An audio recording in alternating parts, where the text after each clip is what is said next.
Good afternoon. It's Wednesday, the 10th of April 2019, just after 1 o'clock. Welcome to UK Column News. Your host today, Mike Robinson, myself, Brian Gerrish. And we begin with a very sad report that brave child abuse campaigner Robert Green is seriously ill in hospital. And I have to say, I was able to visit Robert yesterday, and he was in agreement that he would like his supporters to be informed of how things are going. But I have to say that he is in a very difficult position. He has a very aggressive cancer, and Robert has already been in hospital for about a month now. So we will keep you updated on progress. Robert is able to take a limited amount of correspondence from people closer to him, but at the moment in hospital he isn't able to take a lot of correspondence, and we know that in the past he was in prison receiving hundreds of letters a day at one point. So we're going to say that anybody who would like to write to Robert who is not, if you like, on his close friends list can do that via the UK column. And the address is on screen at the moment. That's UK column, Unit A2, Phoenix Mill Business Park, Estover, Plymouth, PL6 7PY. So our thoughts very much go out to Robert and his family. But I have to say to our viewers and listeners that Robert is seriously ill. Great shame, Mike. Yeah. Okay, well, we thought we would just add to that. Of course, Robert's campaign has been against child abuse and try and get exposure of abuse where it's already happening. And I know that he'd support us carrying part of this report. Here's the Daily Mail with a very big article that a gay couple have been jailed for a total of 38 years for abusing a young boy who was in their care. So this is a particularly unpleasant case. But of course, it's remarkable that we have once again these two men who can be identified as abusers. They can be convicted. But when it comes to pointing a finger at people who are within the political or the wider establishment, the UK government seems to have a huge problem being able to push through with prosecutions. And so we'll remind people that at the moment we're supposed to have a so-called independent inquiry into child sexual abuse going on. But of course, we've been pointing out time and again that this inquiry is itself flawed because it is being highly selective in which evidence it will and which evidence it will not hear. This was a letter that I received back in August 2018 telling me that essentially the inquiry wasn't going to hear evidence from Melanie Shaw. And that has been the case with other people who we believe have got vital evidence. So what is going on here? It appears to be an exercise to make the wider public think that there is an investigation, but the investigation is not really independent and it's not being pushed with any vigor or determination. And we'll remind people of this remarkable statement by Alexis Jay, the chairman of the inquiry. She said the inquiry wishes to make clear that the fact certain individuals will be named during this public hearing does not mean that the allegations against them are true. This investigation is, quote, not examining the truth or otherwise of individual allegations. The inquiry is simply addressing issues of grave public concern. I've read that again today, Mike. I obviously read it at the time. That was the Times published that on the 4th of March 2019. And I find myself thinking, what exactly is this lady saying? The inquiry is simply addressing issues of grave public concern. What does that mean, Mike? Can you give me a clue?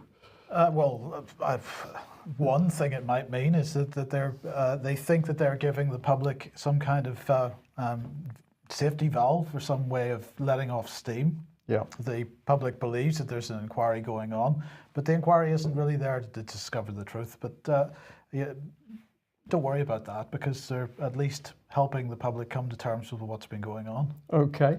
Well, if we pop that one on screen I again. was being sarcastic. Thank you. Yeah. No, we'll just add that what's going on here is a cover-up, in our opinion. And we'll add this one. When it came to looking at what had been happening with the abuse of children in Westminster, they said this: we're setting an agenda for the ICSA Westminster inquiry, and UK column adds, an agenda to manage the wealth of evidence that British politicians were involved in child abuse and that the government and its agents covered up that abuse, which is still ongoing. We'll keep labelling this an orchestrated cover-up.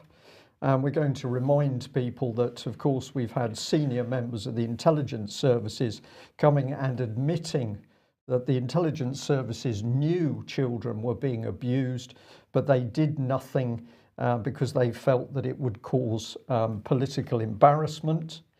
And of course, this attitude still going on. This was Lord Lexton speaking. He said, "My lords, these reforms," that's the police recruitment criteria, "mean that in future only men and women of the very highest ability are appointed to the post of Chief Constable, unlike Mr. Mike Veal, whose disastrous Operation Conifer has inflicted such dreadful and unfair damage on Sir Edward Heath."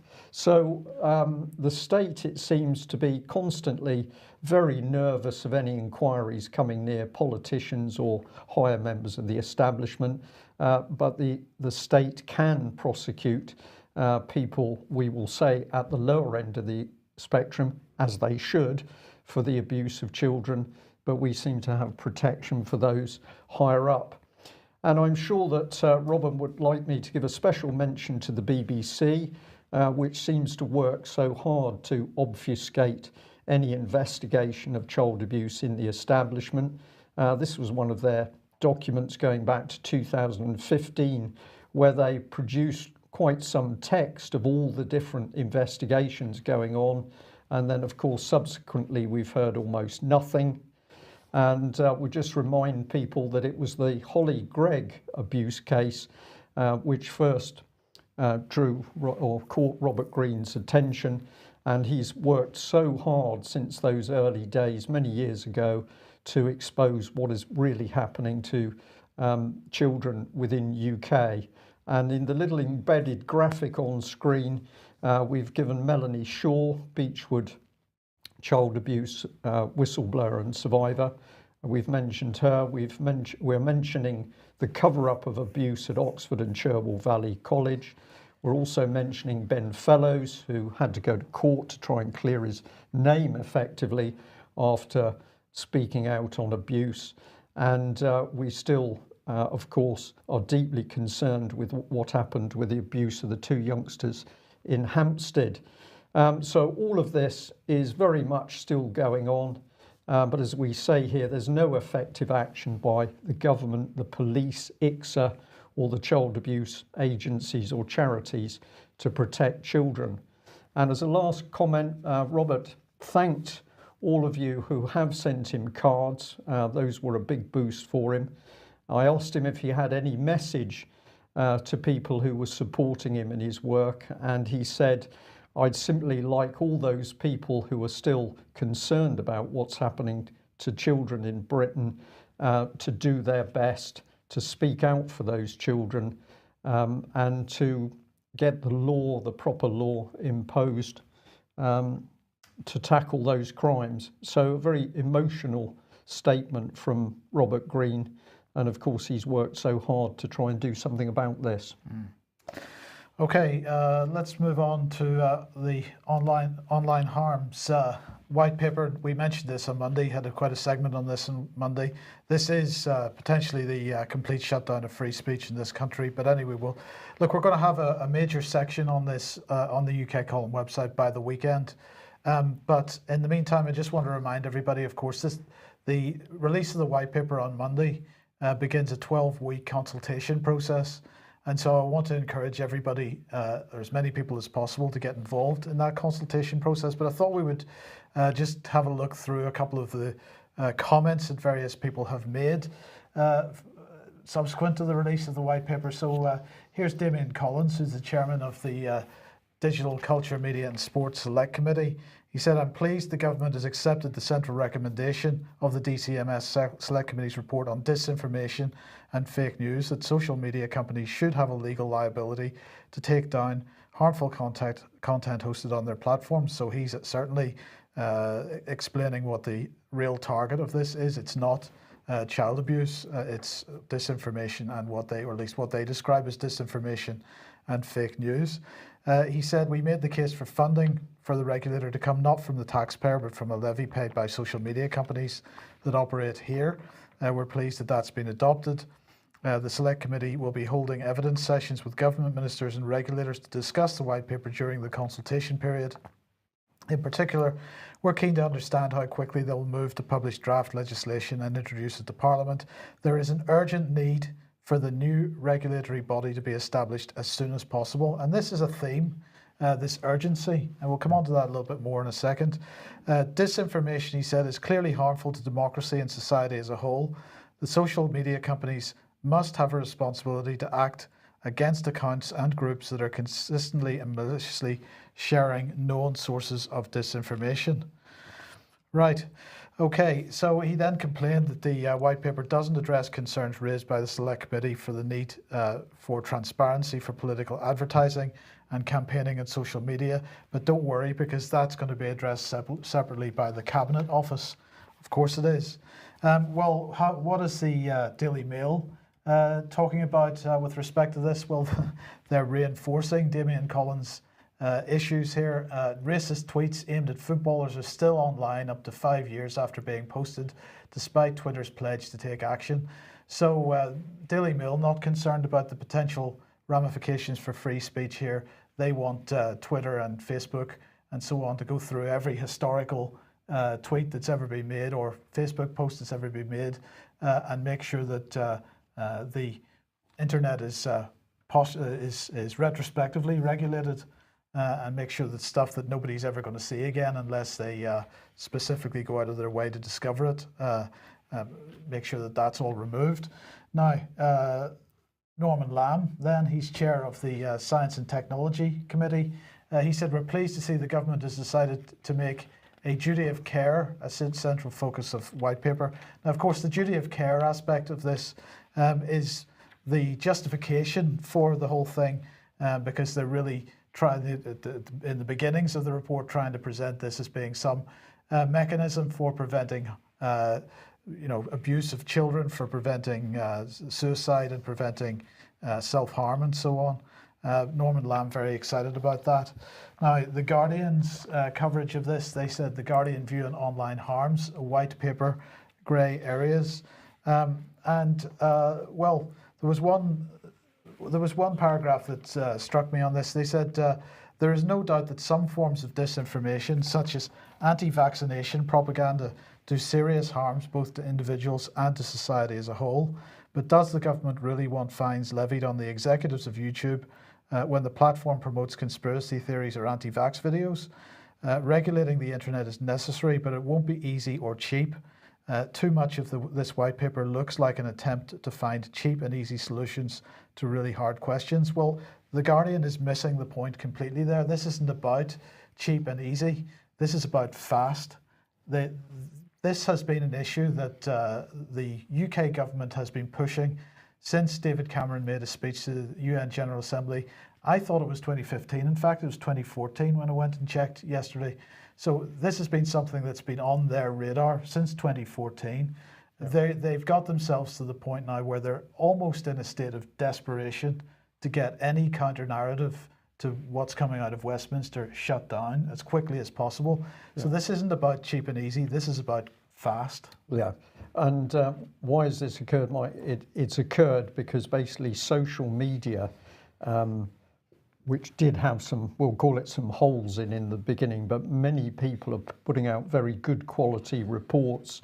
It's backed by evidence, documents, facts, and this is causing the government huge problems, of course. So this is a vicious attack on free speech in order to protect the government, without question. Absolutely. Now, one of the organisations that commented was the Commission for Countering Extremism. Well, they're now producing a new series of reports on extremism, because apparently Britain has a massive extremism problem. Now, of course, if you go back to that David Cameron speech to the General Assembly, you'll understand that extremism is everything from terrorism to speculation about 9/11 or 7/7, everything in between. So this is all about extremism research. The Commission for Countering Extremism has today announced, they say, that leading academics we've commissioned to write research papers on the far right, Islam, the far left, and online extremism, among other topics. So they've commissioned this. They've selected 28 experts and academics with a wide range of expertise, from extremism to community cohesion, after a competitive bidding process. So there you go. Independent. I'm sure the word independent is in there somewhere. Absolutely independent. Yes. So let's have a look at the academic papers that they've commissioned here. What have we got? An overview of the far right, a paper mapping the spectrum of far right worldviews and groups, from those close to mainstream public and political life to the most violent fringe. Mainstreaming the far right, a paper exploring how and to what extent the far right has entered mainstream and political life. National action, links between the far right extremism and terrorism. An overview of Islamism. So a paper mapping the spectrum of Islamist worldviews and groups, from those close to mainstream and public. So there we go. Then we're going to have one on mainstreaming Islamism, because we've got to do that. We're going to have links between Islamists, extremism, and terrorism. And then we're going to get onto other forms of extremism. So one paper exploring the tactics and objectives of the far left and their acceptance among the public. Then we're going to have one on drivers of extremism. 3 papers this time, exploring how and to what extent extremism is influenced by external environmental factors. Then we're going to look at they're going to look at extremism online, apparently, exploring how social media affects extremism online and offline. They're going to critique approaches to countering extremism. So 3 papers exploring current and alternative approaches to countering extremism. And finally, understanding effective approaches to changing attitudes and behaviours. This is 2 papers examining past and present methods and techniques to change attitudes and behaviours that may be applicable to counter extremism. So my question is, Brian, does all this, because clearly they're producing 20 different papers here, clearly there must be a massive extremism problem in this country, not just right-wing extremism or Islamist extremism, but left-wing extremism as well. So is there anybody that isn't extreme in the UK that we need to have this level of investigation? Or is it that, in fact, what they're doing is generating the future narratives that they're going to use in order to pursue this policy of shutting down free speech? It's a self-fulfilling circle, isn't it? That you whip up all this, you have these people who will not be independent. They're going to produce reports that are exactly as the government wants, to prove that there are these extremists in all these different categories. And then based on that, the government is going to implement this behaviour changing policy. So it's that last bullet point I think was the most dangerous, because we're back here in the government. Let's look at the behaviour at the government at the moment, with the lies and the deceit and the smokescreens over Brexit, the cover-up of child abuse. Can we trust our politicians? No, but they are going to use techniques to change our behaviour to something which is acceptable to them. So immensely dangerous, and I think people have really got to start to speak out about it. And of course, mainstream journalists need to be challenged. It's no good quoting The Guardian. We need to look at the journalists who are supporting this nonsense, and they are the ones who should be challenged in person. Well, of course, a large part of the shutdown of discussion and the shutdown of free speech on the internet comes via the social media companies, and the British government have been working very closely with them since certainly early 2017 to get them on board and dealing with the problem. Well, here is what the Daily Caller is calling an exclusive. The headline is "Documents detailing Google's new news blacklist show manual manipulation of search results." So what are they saying here? Google does manipulate its search results manually, contrary to the company's official denials. Documents obtained exclusively by the Daily Caller indicate two official policies dubbed the misrepresentation policy and the good neighbor policy inform the company's XPA news blacklist, which is maintained by Google's trust and safety team. Terms and services will be, TNS, the trust and safety team, will be in charge of updating the blacklist when there's a demand. So this is a manually managed blacklist, and that blacklist is then plugged into the algorithms. Now, Google gave the Daily Caller a response to this article, and it's really that I want to sort of look at here, because this is what they said. We do not manually determine the order of any search result, nor do our algorithms or policies attempt to make any judgment on the political leanings of a website. Our Google News inclusion policies are publicly available online. They provide guidelines on content and behaviors for matters like sponsored content, deceptive practices, and more. Sites that do not adhere to these policies are not eligible to appear on news surfaces or in information boxes in search. These policies do not impact the way these sites appear in organic blue ink Google search results. But it's that bit at the front that we've got to read a bit more carefully. They say we do not manually determine the order of any search result. Well, indeed, if what the Daily Caller is saying here is correct, they don't manually determine the order of any search result, but they do manually keep a list of blacklisted websites, which when plugged into the algorithm, then automatically deranks those sites. They then go on to say, nor do our algorithms or policies attempt to make any judgment on the political leanings of a website.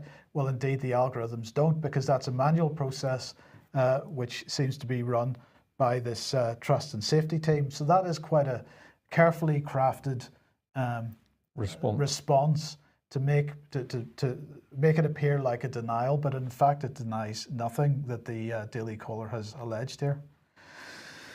Okay. And there is no doubt the censorship is going on without question. And of course, it was only a few years ago that we had David Cameron very closely linked, I think, with some family relation with the president of the EU, president of Google, a lady whose name escapes me at the moment. And we've seen this time and time again, Nick Clegg moving across to Facebook. Absolutely. So these companies are in bed with the politicians are in bed with the big with the big internet companies. Okay, a quick advertisement here for a crowdfunder which Robert Stewart has set up on Saving Syria's Children. The funding is called Saving Syria's Children Did the BBC Live. You want to look on Indiegogo for this. He has raised about £4,500 so far. He's 58 days left to run on this. Please go and have a look at this Indiegogo crowdfunder and do put some money in if you possibly can, because Robert deserves the support for this. He has been absolutely tenacious on this issue of the BBC Saving Syria's Children documentary, which of course the original news report was released just in time for the government vote on whether we would bomb Syria in 2013 or just after that vote. Clearly designed to influence public opinion had the vote gone in the direction opposite to the way it went actually in the end. But nonetheless, this report, Robert has demonstrated that the BBC, for example, were embedded with what apparently were extremist people in Syria, including ISIS. So BBC has some questions to answer there. They certainly do, and of course if the BBC is prepared to lie over Syria, they're prepared to lie over other matters, including the abuse of children. Now I just wanted to say that a doctor picked up on our report on the Commissioner for Children in Wales. We came out with this about a week ago, and what they showed, and I did find it quite interesting, I missed it myself when I had a look at the website, was that they were fascinated with the logo. So here it is, and what they're particularly interested in is we have a red dragon sheltering the children. That's one take on it. 13 hands around it, but there is something something distasteful about this. Yeah. It's difficult to put your finger on it. It's to do with the cartoon image for a very serious subject. But the doctor, who is a GP working for the NHS, said, I looked at this and more or less it made my skin crawl. So we're going to let people think about what this is. What's the meaning of this logo? Now, the Commissioner herself, ex-social worker, and I just wanted to remind people about the power of the state. The example here is in Wales, but this is coming in through Scotland and it will be coming into England. So what is the role? Well, her job is to tell people why children's rights are so important. This lady needs to tell parents, in particular, about their children and why the child's rights are so important. We don't know this as human beings. We need this lady to tell us. And if we go on down, she says she works for every child in Wales. And the bottom one is the one of interest, up to the age of 25 if they've been in care and are still in education. So the state here now regarding you as a child, not just if you're age 18 or 21, but now 25, you're still a child in the eyes of the state, and you need this woman to help control your life. But I think that the commission regime itself needs to be watched, because it was also pointed out to us that they've got this video clip where they've gone into a primary school in order to get these primary school children to talk about why children's rights are important. Now, this can only have happened, of course, if the children have effectively been groomed and told what they should be talking about. I've blanked out the faces of the children because I think these children are being brutally used in a political sense. But here's a very young little girl, and she's saying, well, if we don't get it right, the children could die from not having water or good food. So now we've got death into the minds of these little children, and it's all put across as if the children are now telling adults how to run these serious issues in society. And the little video clip ends with this one, where another little girl says, I've learned about children's rights. So the Commissioner for Children in Wales going into a school and effectively grooming the children. But what is the policy being put across? Well, of course, it's United Nations policy.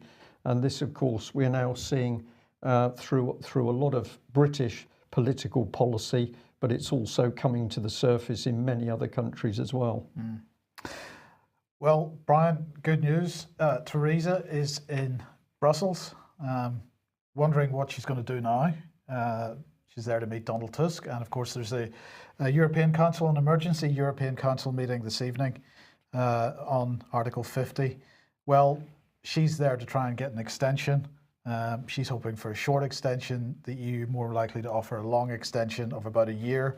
But in the meantime, I wanted to highlight a letter that Bill Cash has written. So he tweeted this out this morning, Bill Cash MP, my letter to EU Council President Donald Tusk. Any decision by the Prime Minister to accept a long extension to Article 50 is likely to be challenged in the UK courts. So what is he talking about? Well, he said in his letter, it is a fundamental principle of British constitutional law that the government may not use their power, including their powers to make international agreements, so as to frustrate the intention of Parliament. For this purpose, Parliament's intention is to be found and is only to be found in the laws that it makes. In other words, he is saying that Parliament's intention is not expressed, and he does specifically say this later in the letter, Parliament's intention is not expressed through passing motions. This is nonsense. It is only expressed in legislation. The legislation that applies in this case is the Withdrawal Act 2018. And of course, that legislation should not have been, now he doesn't talk about this, but that legislation should not have been amended using a statutory instrument. There was no legal ability to do that because there was a High Court judgment in place which said that that particular legislation could only be amended through other primary legislation. It could not be amended through secondary legislation. But nonetheless, He has written to Donald Tusk today, and he has said quite clearly in this letter that Donald Tusk needs to take what he's saying into account when they have their discussions at the European Council this evening, because if Theresa May comes back with a long extension to Brexit, this is very, very likely going to end up in a court case. Yeah. She looked pretty shell-shocked in that picture, I have to say. Well, very. In fairness, that picture wasn't from today; it was from a couple of weeks ago, but from the previous meeting with Donald Tusk. But yeah, I take your point. She looked like a chicken in the fox's den. Yes, well, that's certainly the impression that the mainstream media headlines are giving at the moment. But anyway, let's move over to Iran, and of course, Donald Trump has decided that the Iranian government is effectively terrorists, or the Revolutionary Guard are terrorists. Well, the Iranians decided that, Sharmi Nawai pushed this out earlier on, the Iranian parliament decided that they would get themselves all into uniforms of the Revolutionary Guard in protest at this. But further than that, the Iranian government has decided that the United States is the leader of world terrorism. They said that the US, the vice and deceit of US officials will boomerang on them. They said that because the US troops they're calling them terrorists now following Washington's decision to criticize Iran in this way. And they said, you want to use terrorist groups as tools against the nations of the region. You are the leader of world terrorism. You're propagating and encouraging terrorism in the world. Who wanted to use the Islamic State as a tool? Well, of course, they're accusing the United States of, and I think there's quite a bit of evidence to support that. So I do wonder who's more right here. I suspect Iran is in a better moral position in their accusations. Yeah, and an interesting reaction, because there's very dry sense of humour under what they've done, which I think is sort of out of character over the years with the way they normally react. It's almost as if other countries are now looking at the West, the US and UK, and saying, you're out of control. We don't know how to deal with you, apart from the fact to laugh at what you're talking about. Yeah, well, that's true. But of course, the reason Donald Trump has done this is because he seems to be on an absolute pro-Israel bender at the moment. He's just pushing this as hard as he can in every possible way. So anyway, well, it's down to the Chinese apparently to try to inject some sense into this. So they are urging the United States and Iran to avoid escalating the situation. And this is Liu Kang, the Chinese Foreign Ministry spokesman, saying, we hope that the relevant countries, especially large non-regional states, in other words, the United States, will make more efforts to promote peace and stability in the Middle East. So, yeah, it's slightly ironic, perhaps, bearing in mind people in the West perception of China, that is China trying to inject some sense into this story. Somebody needs to. Well, somebody indeed. needs to. But let's move on to the F-35. And, well, the picture does not get any better as time goes on.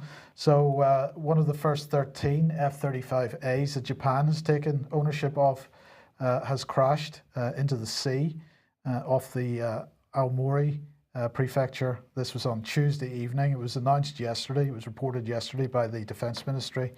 According to the Defense Ministry, it's the first crash involving F-35A fighter anywhere in the world.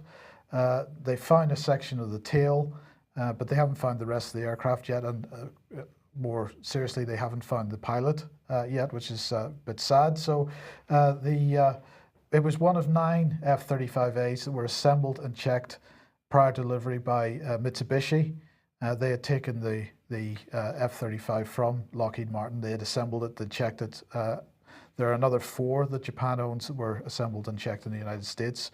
But is this another example of the of the poor reliability of this aircraft. That's still to be determined, but it's not looking good, is it? I'm afraid I was smiling there while you were talking, because the sort of self-assembly, I thought to myself, my goodness, this is a sort of IKEA flat pack. You get your box and inside's an F-35, which might be good or it might be a bit dodgy, you don't know. Yeah. And this one hasn't worked too well. Well, indeed. But it doesn't end there, because, of course, we've got the situation in Turkey continuing. So Turkey, we've got to remember, if we go back a while back, Turkey bought some S-400s. The US decided this wasn't a great situation, and so they threatened to stop Turkey from taking possession of the F-35s that they've already bought. And at the time, the Turkish Prime Minister said Ankara will not abandon purchase of Russian S-400 systems despite the US Senate's decision to block F-35 supplies to Turkey. Well, the situation has escalated now. Well, this is the foreign minister of Turkey saying, if the US does not want to sell Patriot to us, tomorrow we may buy another S-400 system, and we can also purchase other air defense systems. So this argument continues to build. He said that it was nonsense that some countries have put into question whether Turkey should even be a member of NATO, bearing in mind that they'd be buying S-400s. But he went on to say this. He said, if we can't have F-35 jets, we'll be forced to satisfy our fighter jet needs elsewhere. And I feel like saying to Turkey at this point, you might want to seriously consider that, because the F-35 continues to demonstrate that it appears to be a lemon. Well, I suspect other options may be better options. But the question still remains, Brian, where does this leave Britain's F-35s? Because, of course, Turkey, part of this sort of global consortium of countries involved in the F-35 project. And part of the deal was that various maintenance tasks and so on would be distributed amongst all the members of the consortium. Turkey was due to be managing the maintenance of engines. So they're not getting any parts. They're actually not getting any parts of any kind. So what happens to British F-35s? Where are they going to be maintained, the parts? We don't know, but you look at it from a common sense point of view, and of course there's no common sense in anything. Everything to do with aircraft is to do with keeping it tight, very, very high standards of construction and testing so that they're safe and they operate. And the more you dilute this across nation states, the worse it's going to get. I mean, that's just it. So this is not about Britain's defence policy. This is global industrialists selling their wares, and the governments are simply doing as they're told. So this is nothing to do with UK defence policy. This is the military industrial complex pushing out its wares. And if I'm smiling slightly, it's because somebody in our chat box has said, yes, the only trouble with assembling a flat pack F-35 is when you find those little bits left over, which of course we've all had when we've assembled a table or chairs or unit from one of the flat pack companies. I had a few bits of my F-35 left over, but I just pushed those to one side and forgot about them. There's something very deep going on here, Mike. This is not normal politics, because these decisions are not being made in national parliaments. So let's go over to New Zealand, and there's quite a few of the media outlets at the moment are on the subject of the gun ban as a result of the Christchurch incident. So I picked The Guardian here. New Zealand MPs overwhelmingly back post-Christchurch gun ban. And of course the BBC, Christchurch shootings, New Zealand MPs vote to change gun laws. It's fascinating how, as we're seeing problems in nations across the world where people are beginning to say, we don't trust our government. They're beginning to come forward and protest. And what have we now got started? Gun bans. But following this story through was quite interesting. Here's Jacinda Ardern, the Prime Minister. She said New Zealand stands apart in its widespread availability of weapons of such destructive nature and force. Today that anomaly ends. I don't quite see how New Zealand stands apart. I would have thought America would be at the forefront of that, but apparently it's New Zealand. She went on, she could not fathom how weapons that could cause such destruction and large-scale death could have been obtained legally in this country. I could not fathom that. Well, did she not realise that her own government or governments in New Zealand would have been passing legislation which actually allowed this situation to happen? She's very confused as to how the system works, because these were legally obtained. They weren't obtained on the black market, but she doesn't really understand how that could have happened. And she went on, she said, I could not, hand on heart, go down and face not just the media, not just the public, but the victims that have been left behind from this terror attack, and tell them, hand on heart, that our system and our laws allow these guns to be available, and that was okay, because it was not. I made a decision that after the police commission briefing, that I'd go down that day and, without having the chance to question the Parliament, know that Parliament would be with me, and they were.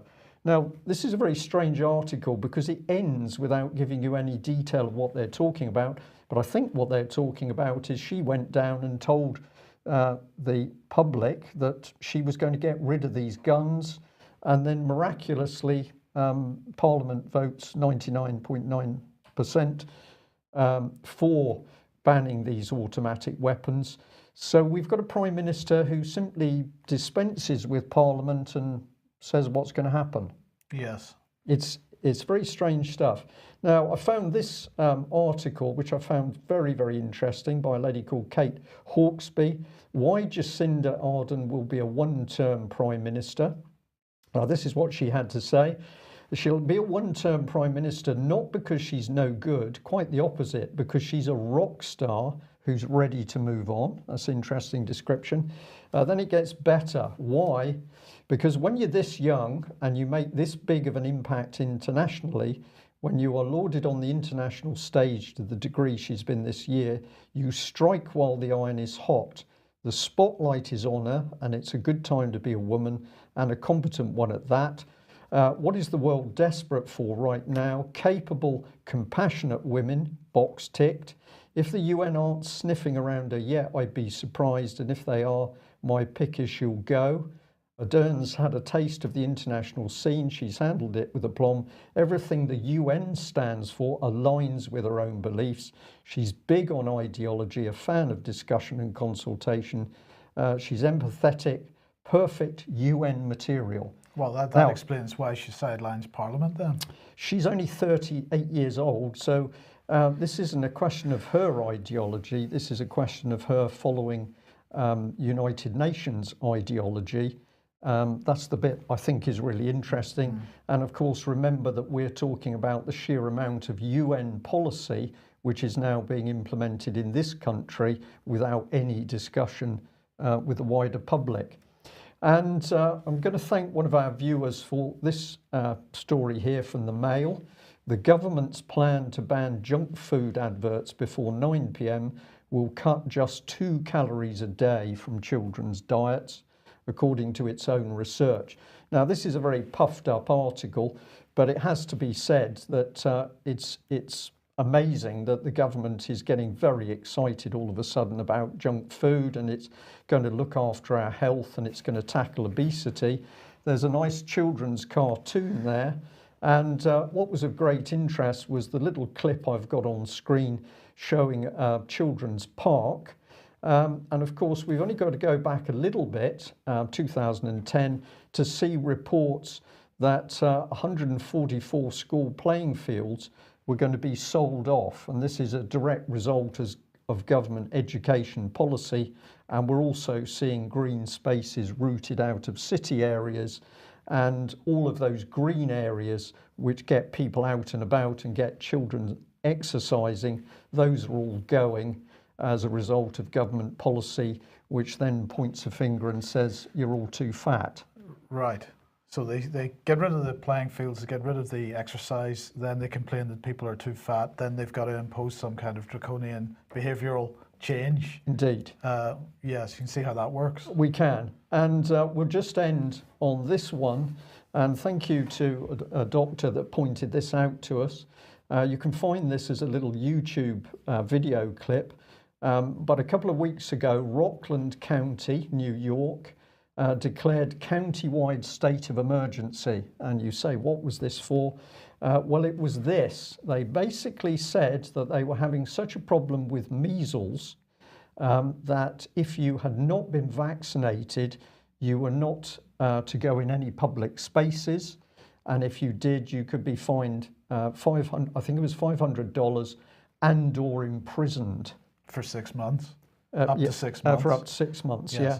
So there we are. This is policy. Where do I think this policy is coming from? This is United Nations vaccination policy. And now we can see how draconian it can get.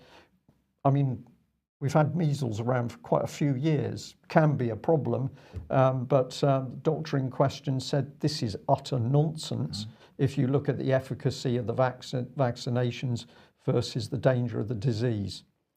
Well, that's it for today. A snippet from our chat box while we've been speaking for the news today is that the BBC is planning to move operations to Holland after Brexit. We'll have to do some work on that, but that sounds an interesting state of play. Is it April the 1st? Well, it's not, but we'll follow it through and see where we get. Thanks for joining us. We'll be back at the same time on Friday. Bye-bye.